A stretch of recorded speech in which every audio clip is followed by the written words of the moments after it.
So माझं एक असं आहे, माझी एक सवय आहे की मला आतमध्ये कुठली नेगेटिव्हिटी किंवा असे काही निगेटिव्ह इमोशन्स साठवून ठेवायला आवडत नाही. I like to erase them with some positive action. की अशी काही पात्र असतात जी वाटत नाहीत की हे करू शकतात क्रॅक एखादी केस, पण तशा पद्धतीचं काहीतरी कॅरेक्टर येईल असं कधीतरी वाटून गेलेलं. तर हा एक साधा सामान्य माणूस आहे जो एका गर्दीत हरवू शकतो आणि पण तो डिटेक्टिव्ह आहे. माझ्या बाबतीत नेहमी असं झालं की आपल्याला काहीतरी करायचं, आपल्याला काहीतरी करायचं, आपल्याला काहीतरी करायचं आणि हे करायचं, हे करायचं, हे करायचं. म्हणजे मॅनिफेस्टेशनवर माझा विश्वास आहे, पण ते घट्ट आपण धरून ठेवल्यानंतर वाळू निसटून जाते. सो मला ते हे आपण डायलॉग दिलच्या त्यामधलं डायलॉगही आपण हे ऐकलेलंच आहे. एक थोडा इमोशनल पण असतो हा आणि प्रॅक्टिकल असतो आणि हा धनंजय खूप सिक्स सेन्स काम करणार असतो. एकत्र बसून मग म्हणजे लोणार चाळे करायचं. म्हणजे creating art is the closest you come at playing God. या I want to overpower that feeling by doing a positive action where I'll reach out to that person and congratulate him. Detective Dhananjay आणि छोटू कुठलीही केस solve करू शकतात. Hi hello नमस्कार, मी माधवी वाडकर नवराष्ट्रमध्ये तुम्हा सगळ्यांचं मनापासून स्वागत करते. मंडळी, एक मे पासून एक गूढ कथा मराठी झी5 वर आपल्या भेटीस येते, ती म्हणजे डिटेक्टिव्ह धनंजय. आणि गेस वॉट, आत्ता माझ्यासोबत आहे खुद्द धनंजय म्हणजेच आदिनाथ कोठारे आणि त्याचा खंबीरपणे साथ देणारा छोटू म्हणजेच पुष्कराज शिरपुटकर. तुम्हा दोघांचंही मनापासून नवराष्ट्रमध्ये स्वागत असो. धन्यवाद. आणि कसे आहात? 1 मेला ही वेब सिरीज प्रदर्शित होते, प्रेक्षकांच्या भेटीस येते, तर कसं वाटतंय? बटरफ्लाईज स्टील येत आहेत? कॉन्फिडन्स आहे ऍक्च्युली. कॉन्फिडंट आहे? हो, मला वाटतंय की खात्री आहे की प्रेक्षकांना आवडेल ही मालिका. खूप छान. मला ना बालपण आठवतंय. म्हणजे लहानपणी महेश कोठारे यांचे आपण थरथराट, झपाटलेला, माझा छकुला हे सिनेमे पाहिलेले आहेत. आपण बघितले असतील. Definitely. आणि आदिनाथ, तू त्या सेटवरती काम सुद्धा केलंयस आणि पाहिलंय. सो तेव्हा कधी असं वाटलं होतं की असं काहीतरी डिटेक्टिव्ह सारखी गुप्तहेराची भूमिका आपण करावी आणि तुला सुद्धा असं जॉनर निवडावं? नाही, हा अर्थातच खूप इंटरेस्टिंग जॉनर आहे. पण लहानपणापासून आम्ही पुस्तकं वाचत आलो आहे. शेरलॉक होम्स असो किंवा फेलुदा असो. सो हा it is a evergreen genre. म्हणजे Yes. सगळ्या एज ग्रुप्सना अपील करणारा हा जॉनर आहे. अगदी म्हणजे आपण बालपणी ते पुस्तक वाचायचो, आजही आपण ते वाचू शकतो. हो. तर आणि त्या जॉनरमध्ये सिनेमाही आपण खूप बघतो. तर त्यात अनेक जॉनर्स आहेत, अनेक सिनेमे. म्हणजे जेम्स बॉन्ड पासून, शेरलॉक होम्स पासून, ती ब्योमकेश बक्षी असो किंवा आणि फेलुदा असो आपलं. बरोबर. सो अर्थात प्रत्येक कलाकाराला हा जॉनर आवडतं. हा जॉनर हाताळण्याचं किंवा ती भूमिका साकारण्याचं स्वप्न असतंच आणि ते कधी होईल हे कोणालाच माहीत नसतं. आणि मी पण असं काही ठरवून असं काही केलं नाही. मी सतत चांगल्या गोष्टीच्या शोधात असतो, चांगल्या लिखाणाच्या, चांगल्या कथेच्या, चांगल्या विषयाच्या.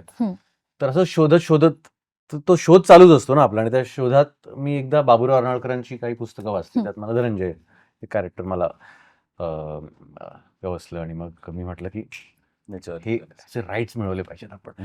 आणि मी माझा शोध सुरू झाला तिकडून.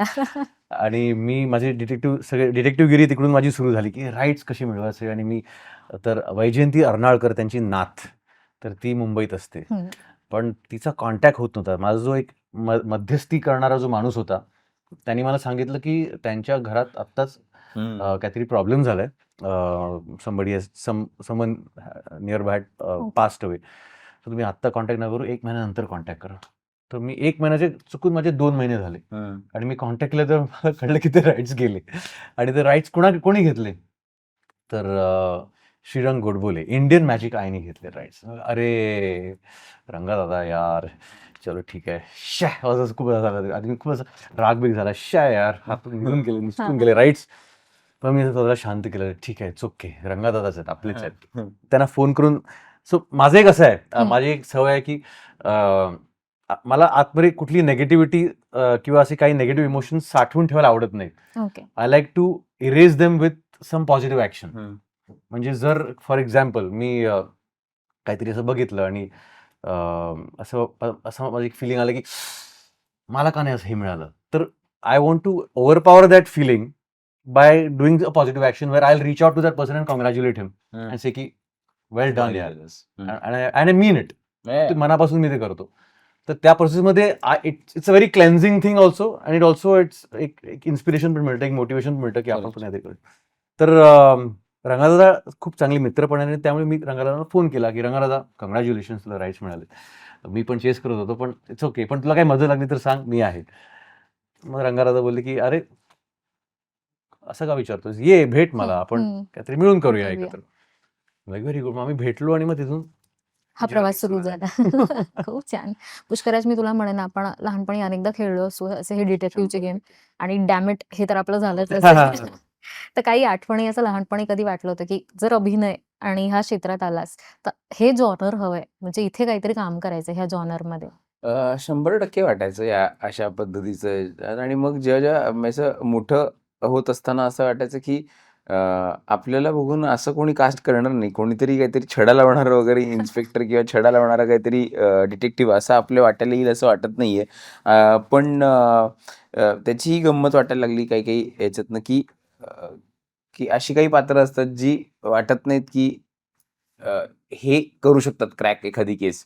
पण तशा पद्धतीचं काहीतरी कॅरेक्टर येईल असं कधी-कधी वाटून गेलेलं होतं. मनाच्या कोपऱ्यात ते ठेवलं होतं आणि या निमित्ताने ते पूर्ण झालंय, की काय असेल बाबा धनंजयला हा मदत कशी करत असेल छोटू? काय काय याच्यात काय असेल? म्हणजे ह्याच्याकडे सगळं टॅलेंट असताना ह्याचा काय उपयोग आहे वगैरे. पण तो मालिका बघितल्यानंतर कळेल, की काय एक्झॅक्टली याचा उपयोग होतो. 100% म्हणजे तू म्हणतेस असं की ते डॅमिट वगैरे हे सगळं करून जातंय. तशा पद्धतीने आपण काम करायला मिळेल असं वाटतं. आणि स्वप्न पूर्ण झाल्यासारखंच आहे. म्हणजे मागच्या वर्षी सुद्धा वेगवेगळ्या पद्धतीचं काम मी केलं आणि मागच्या वर्षी आम्ही शूट केलं होतं. ते आय थिंक या म्हणजे तसं मनाच्या कोपऱ्यात असलेली भूमिका कुठेतरी साकारायला मिळते. हे दोघांनाही त्याचं 100%. वेगळं सुख आणि समाधान. 100%, 100%. म्हणजे ते कधी-कधी असं कधी-कधी असं वाटायला लागलं होतं, की एक माझ्या बाबतीत नेहमी असं झालंय, की आपल्याला काहीतरी करायचंय, आपल्याला काहीतरी करायचंय, आपल्याला काहीतरी करायचंय आणि हे करायचं, हे करायचं, हे करायचं. म्हणजे मॅनिफेस्टेशनवर माझा विश्वास आहे. पण ते घट्ट आपण धरून ठेवल्यानंतर वाळून निसटून जाते. सो मला ते हे आपण डायलॉग दिलच्या त्यामधले डायलॉगही आपण हे ऐकलेलंच आहे. पण हे मला आईनी सांगितलं होतं, की फार लक्ष नको देऊ. म्हणजे सारखं त्याच्यात दाबून ठेवू नको. जरासं जस्ट रिलॅक्स सोड. आणि लिटरली ती मूड जरासं सैल सोडल्यानंतर मला गोष्टी माझ्याकडे येत गेल्या. Nice. त्यामुळे मनाच्या कोपऱ्यात कुठेतरी असावं, कुठेतरी एक मॅनिफेस्टेशन चालू असावं. पण हट्ट करू नये अशा ह्याचा आहे आणि ते तसं न केल्यामुळे it is Nice. Coming to me. खूप छान. आदिनाथ, मी तुला प्रश्न विचारेल. खरं तर पडद्यावर आतापर्यंत अनेक भूमिका केलेल्या आहेत वेगवेगळ्या पद्धतीच्या. ही डिटेक्टिव्ह धनंजय ही भूमिका जेव्हा आली, तर त्याच्यासाठी काही वेगळी तयारी केली का? म्हणजे काही रिसर्च म्हणा किंवा एक देहबोली असते, त्या पद्धतीने आपल्याला डिटेक्टिव्ह वागणं, उठणं, बसणं, ती नजर, सो ह्यासाठी काही वेगळा रिसर्च केला का? मी ह्या प्रोसेसमध्ये खूप आधीपासून होतो. त्यामुळे गिरीश जसं हे कॅरेक्टर घडवत गेला, लिहित गेला, त्या कॅरेक्टरबरोबर मी पण, मला असं वाटतं माझ्यात ते कुठेतरी सबकॉन्शियसली त्याच्यावर त्याचे संस्कार होत गेले असावेत. आणि जसं ते रीडिंग्स व्हायचे, जसं ते कॅरेक्टर नरेट व्हायचं आणि ते अनेक नरेशन्स असायचे ना. ते म्हणजे आम्ही ॲटलिस्ट 8-10 नरेशन्स केले असणार चॅनलमध्ये वेगवेगळ्या टीम्सबरोबर. सो ते एक प्रकारचं वर्कशॉपच असतं, मला असं वाटतं, ती process. But yes, I think त्या कॅरेक्टरची एक खासियत जे गिरीश आणि रंगादादा अंडरलाईन करत होते आणि त्यांनी बनवताना पण तेच अंडरलाईन करायचा प्रयत्न केला, की ते म्हणजे हा एक साधा सामान्य माणूस आहे, ओके. जो एका गर्दीत हरवू शकतो आणि पण तो डिटेक्टिव्ह आहे. म्हणजे तो एक सामान्य माणूस वाटला पाहिजे, तो गर्दीत स्टँड आउट नाही झाला पाहिजे. So you have to blend into, you have to be like a common man. तर it has to be completely non heroic. So ते कुठेतरी सबकॉन्शियसली मी आणायचा प्रयत्न केलाय. I hope it has come across. आता ऑडियन्स सांगतील. नक्कीच आवडेल. पुष्कराज, तुला मी विचारेन, दिल दोस्ती दुनियादारी, भोळा आशू आजही डोळ्यासमोर येतो. तर ही भूमिका साकारताना हा प्रवास जेव्हा मागे वळून बघतोय तेव्हा कसा वाटला आणि ही भूमिका किती वेगळी आहे? ह्युमर ह्याच्यातला वेगळा आहे. त्याच्यातला ह्युमर म्हणजे दिलदोस्तीमधला ह्युमर हा अत्यंत इनोसन्समधनं येणारा ह्युमर होता. बरोबर. ह्याच्यामध्ये इनोसन्समध्ये येणारा ह्युमर आहे, पण अर्थात एक काहीतरी उत्सुकतेपोटी आणि अतिउत्साही काहीतरी करण्याच्या नादात जी काही मजा घडते, तशा पद्धतीचा ह्युमर ह्याच्यात आहे, की म्हणजे त्याला ओव्हर कॉन्फिडेंटली वाटत असतं छोटूला, की हे मला कळलंय म्हणजे ही पाण्याची बाटली आहे हे मला कळलंय. पण तो इतका हुशार असतो, की डिटेक्टिव्ह धनंजय इतका हुशार असतो, की तुला की तो लक्षात आणतो, की पाण्याच्या बाटलीच्या आतमध्ये काय ह्याचा विचार केलायस का तू? आणि मग त्याला असं वाटतं, की नाही. म्हणजे दिसतंय पाण्यासारखं पण म्हणजे तो इतका त्या सरळ मार्गी त्याकडे बघत असतो. त्यामुळे त्याला असं वाटतं, की आपण एक वेगळा शोध लावलेला आहे आणि याच्या इन्स्टिंक्टवर ती केस क्रॅक होत असते. तसं ते वेगळं आहे. दुसरी गोष्ट म्हणजे टेक्नॉलॉजीच्या बाबतीत तो अत्यंत म्हणजे धनंजयपेक्षाही थोडासा 1-2 पावलं पुढे असतो. तर तो 100% वेगळं आहे. आणि ते कॅरेक्टर कॉमन लाइक आता त्यांनी सांगितलं, की कॉमन माणसं आहेत अत्यंत. हे काय असे कुठलेतरी छोटू एक थोडा इमोशनल पण असतो हां. ओके. आणि प्रॅक्टिकल असतो. आणि हा धनंजय खूप सिक्स सेन्स वर काम करणार असतो, इन्स्टिंक्ट्सवर काम करणार, की Instincts मला वर. आता हे वाटतं, की मला या माणसामध्ये काहीतरी प्रॉब्लेम वाटतोय वगैरे असं. इम्पल्सिव्ह आणि इन्स्टिंक्टिव्ह. आणि ह्याला असं होतं, की ह्या माणसामध्ये काय प्रॉब्लेम आहे? हा तर एकदम साधा वाटतोय. काय आपलं गाणी ऐकतोय, छान आहे, चांगलं आहे, की ह्याच्यात काय प्रॉब्लेम असू शकतो वगैरे असं ते ते अ, अ, ती केमिस्ट्री आहे.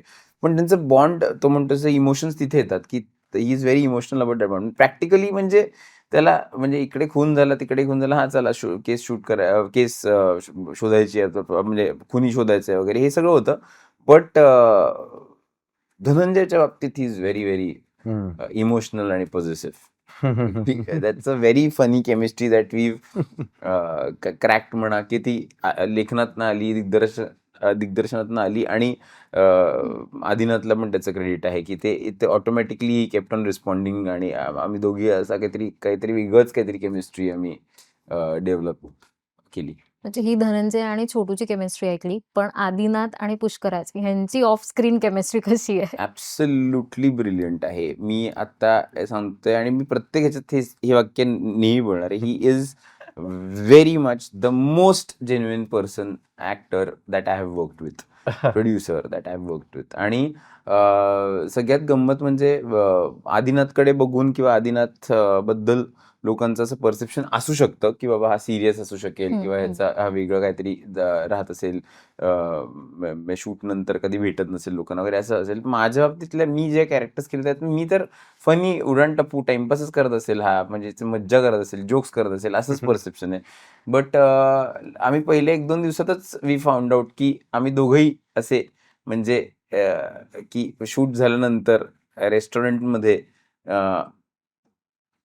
एकेका कोपऱ्यात दोघं जण बसलेले असायचे आणि मग it started like we started clubbing, की दोघंही एकटी बसणारी माणसं आहेत. त्याच्याकडे पुस्तक असायचं, हो. माझ्याकडे काहीतरी Actually, yeah. पुस्तक किंवा माझ्याकडे फोनवर काहीतरी माझं चालू असायचं वगैरे वगैरे. आणि then we club together and like it's we are like yin yang असं खूपच हा म्हणजे केवढी कमाल गोष्ट आहे. दोघे तसे लोनर होता हा लोनर हो. तसे आहोत. पण मग एकत्र बसून मग म्हणजे लोनर चाळे करायचं. म्हणजे कधी लिटरली असं, की एवढ्या दिवसांच्या प्रोसेसमध्ये कधी असं काहीतरी तुकरट काहीतरी गॉसिप नाही झालं. कधी तुकरट म्हणजे ऑफकोर्स म्हणजे ते पण असं गमतीचा भाग असतो आणि छान काहीतरी वाटत असतं, टाइमपास करत असतो आपण, जोक्स मारत असतो वगैरे हे सगळं झालं.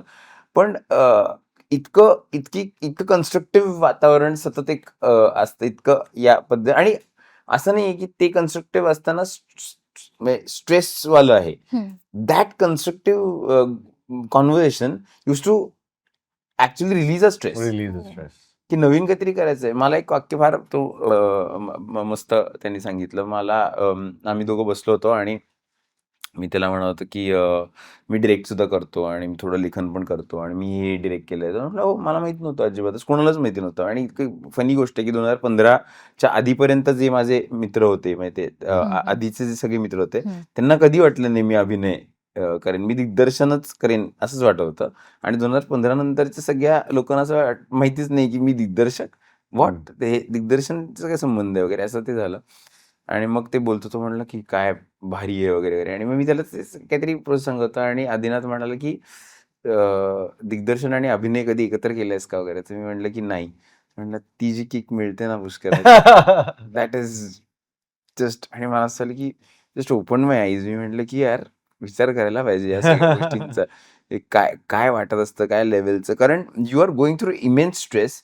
तुम्हाला काहीतरी करायचं असतं आणि ऑटोमॅटिकली जेव्हा काहीतरी क्रिएट होतं तेव्हा तुम्ही काहीतरी हो. छान रिलीज झाल्यासारखं वाटत असेल, It is- एम्प्टी झाल्यासारखं वाटत असेल. I think creating art is the closest you come at playing God.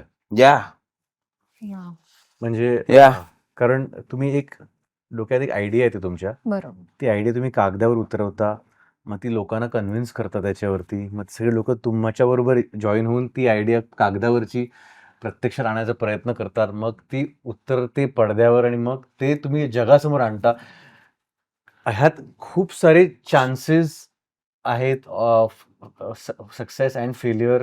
ह्या सगळ्या अडथळ्यांना पार करून जेव्हा तुम्ही फायनली ते अचीव्ह करता, ते फारच. It is like birth only यार. आणि हे हे अगदीच खरं आहे. हे असं वाटणं आणि हे त्याच्याकडनं मला तसं झालं की, आणि त्यांनी तो कॉन्फिडन्स माझा अजून बिल्ड झाला की आता मी यावर्षी ऍक्च्युली डिरेक्ट करायला लागलोय किंवा आता एक प्रोसेस सुरू आहे. वी आर शुअर लाईक आम्ही कधीतरी एक कोलॅबरेट करू, वाव. 100% करू. सो एखादी मुलाखत त्यासाठी वेगळी मिळेल 100% फ्युचर 100% खात्री आहे. आणि मला एक सांगायचं आहे की हा जो त्याचा ग्लो आहे ना की आदिनाथच्या हम्म. चेहऱ्यावर किंवा त्याच्या स्वतःचं ते आहे ना, ते it's not cosmetic. I really mean it. It How is sweet. Because of the good heart that he has, How good sweet. Soul that he has.